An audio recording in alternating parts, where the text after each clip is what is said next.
ইয়াসিদের শুরুটা যদিও 2020 সাল থেকে, কিন্তু এর আগেরও কিছু গল্প আছে আমি যদি শুরু করতে চাই।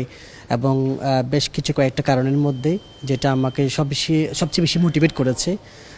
আমি যে ফ্যামিলি থেকে বিলংস করি সেটি হচ্ছে কৃষক ফ্যামিলি। আমার বাবা একজন কৃষক ছিলেন এবং সম্ভবত 2008-9-এর দিকে মানে এমন একটা পরিস্থিতি হলো, আমরা ফ্যামিলিতে 5 ভাই এবং পড়াশোনা চালিয়ে যাওয়াটা আমার জন্য খুবই কঠিন ছিল। বিশেষ করে এসএসসি পরীক্ষা পাশ করাটা অনেক কঠিন ছিল। তো পরে কিন্তু পড়াশোনা আমার করতে ইচ্ছে হয়, কিন্তু বাবাও করাতে চায়, কিন্তু আসলে যে সংসারের যে টানাপোড়ন এটা নিয়ে আসলে অনেকটা ইম্পসিবল হয়ে পড়ছিল। পরে নানুর বাসায় চলে গেলাম, এসএসসি পরীক্ষা ওখান থেকে দিলাম। তো তখন থেকে আসলে চিন্তা আসছে যে আসলে আমার মতো অনেক ইউথরা আছে যারা সামান্য একটু পড়াশোনা করতে পারলে তারা হয়তো কিছু করতে পারবে।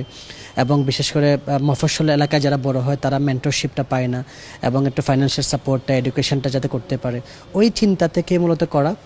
এবং তখন থেকে মূলত চিন্তা করছিলাম যে আসলে বাংলাদেশে এরকম কিছু একটা করব, ইউথদের জন্য কিছু করব। এবং বাংলাদেশে অনেক সমস্যা আছে যে সমস্যাগুলো ইউথরা সমাধান করতে পারে।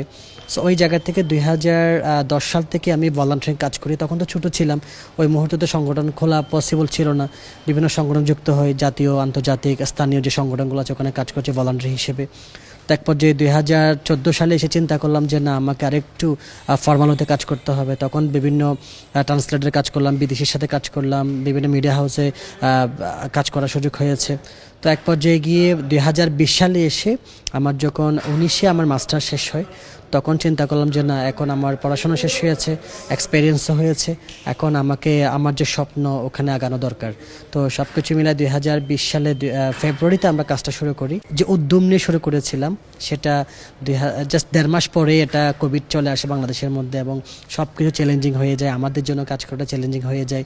এক পর্যায়ে গিয়ে আমরা যেটা চিন্তা করলাম যে আমাদের মনে হয় কাজটা মনে করা হবে না, বাট আমার যে স্বপ্ন এবং সেই স্বপ্নটা বাঁচিয়ে রাখার জন্য আমাকে যে কোনোভাবে এটা কাজটা চালিয়ে নিতে হবে। বিলকুক ফাউন্ডেশন এবং পিস থ্রু মিউজিক ইন্টারন্যাশনাল আমার দুইটা ফ্রেন্ড, ওরা লিড করে এবং ওদেরকে আমি রিচ করি। তারা কোভিডের সময় আমাদেরকে কি করে সাপোর্টটা দেয় এবং আমরা ওই সময় কোভিডের সময় আমরা যারা ফ্যামিলি ছিল নিম্ন মধ্যবিত্ত যারা ছিল তাদেরকে আমরা খাবার বিতরণ, ক্যাশ টাকা, যাতে তারা কোয়ারেন্টাইন থাকতে পারে, যাতে বাইরে আসতে না পারে, ওই সময় আমরা কাজটা করেছি। তো পরবর্তীতে আমরা 2021 থেকে আমরা আরেকটু মোর কাজ করার সুযোগটা হয়েছে।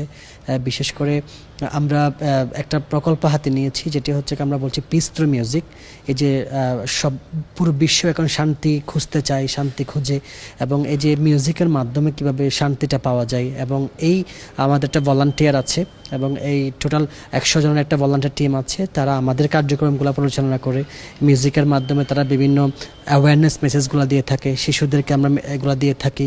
বিশেষ করে আমরা কয়েকটা কমিউনিটি নিয়ে আমরা কাজ করি। আমরা কক্সবাজারে যারা রোহিঙ্গা জনগোষ্ঠী আছে তাদের নিয়ে আমরা কাজ করি এবং ক্লাইমেট রিফিউজি যারা আছে নাজির টেকের, যারা খুবই সুবিধা বঞ্চিত 1991, যাদের ফ্যামিলি সাইক্লোনের কারণে শিফটেড হয়েছে। এবং একই সাথে চট্টগ্রাম রেল স্টেশনের 2 নম্বর গেটের ওখানে আমাদের কিছু শিশু আছে, তাদের নিয়েও আমরা কাজ করছি। 2022 সালে বাংলাদেশ সরকার এবং ইউএন ভলান্টিয়ার্স বাংলাদেশ মিলে আমাকে ইন্টারন্যাশনাল ভলান্টিয়ার্স অ্যাওয়ার্ডটা দেওয়া হয়েছিল।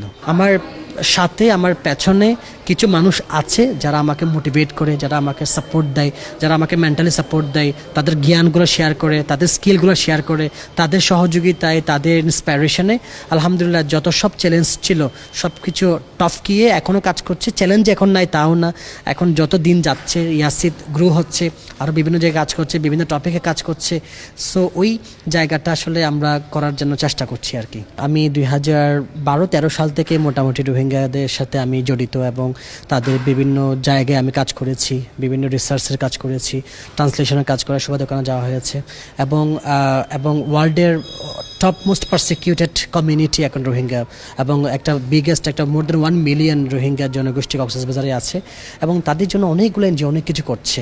বাট তাদের যে ইউথ যারা আছে তাদের মেন্টাল পিসের জন্য খুব বেশি কম উদ্যোগ নেওয়া হয়। সবাই তাদের খাবার দেয়, ঘর দিচ্ছে, বাট তাদের যে মনের শান্তি, তারা যে দেশে ফিরে যেতে পারছে না, তাদের যে মনের আকুতি এবং তারা যে একটা বন্দি লাইফ লিড করছে, তারা তো ক্যাম্পের বাইরে যেতে পারে না। সো তাদের এই যে মেন্টাল পিসের জন্য তাদেরকে মিউজিকের মাধ্যমে আমরা তাদেরকে একটা সুযোগ দিচ্ছি। আমরা তাদেরকে ফ্রিতে মিউজিক ক্লাসগুলো করাচ্ছি, ইনস্ট্রুমেন্ট দিচ্ছি, ওরা অবসর সময়ে তারা মিউজিক করে, তাদের যখন স্মৃতিগুলো মনে পড়ে তারা এটা নিয়ে হিল করে এবং একই সাথে তারা অন্য কিছু শেখায়। এটার পরিকল্পনা আসলে আমরা অনেক মানুষকে আরও হেল্প করতে চাই, বিশেষ করে যারা সুবিধা বঞ্চিত, যারা শিক্ষা থেকে ঝরে পড়ছে, যারা ইউথরা যারা স্কিল ডেভেলপমেন্ট করতে পারছে না, এবং বিশেষ করে যে এলাকায় যে সুবিধা বঞ্চিত ফ্যামিলিগুলো আছে, যারা সামান্য একটু সাপোর্ট পেলে তারা হয়তো জীবনটা সুন্দর হবে। এবং একই সাথে আমরা যে দেশের আরও অনেক জায়গায় কাজ করার সুযোগ আছে, আমাদের কাজ করতে ইচ্ছে করে, বাট আমরা সাপোর্ট যদি পাই, আমরা যদি একদিন যদি কোনো জায়গায় যদি এটা যদি আমরা লিঙ্কেজ করতে পারি, বা আমরা যদি ডোনার বা আমাদের যারা পার্টনার যারা কাজ করে তাদেরকে সাপোর্টটা পেলে আমরা হয়তো দেশের আরও প্রত্যন্ত অঞ্চলে আমাদের ঢোকার ইচ্ছা আছে। এবং একই সাথে ইনশাল্লাহ একদিন হয়তো ইয়াসিদ ওয়ার্ল্ড ওয়াইড কাজ করবে, বিভিন্ন দেশে গিয়ে আরও যে সমস্ত ক্রাইসিসগুলো আছে, রোহিঙ্গা ক্রাইসিসের মতো অন্যান্য জায়গায় গিয়ে আমরা কাজগুলো আমরা করতে চাই।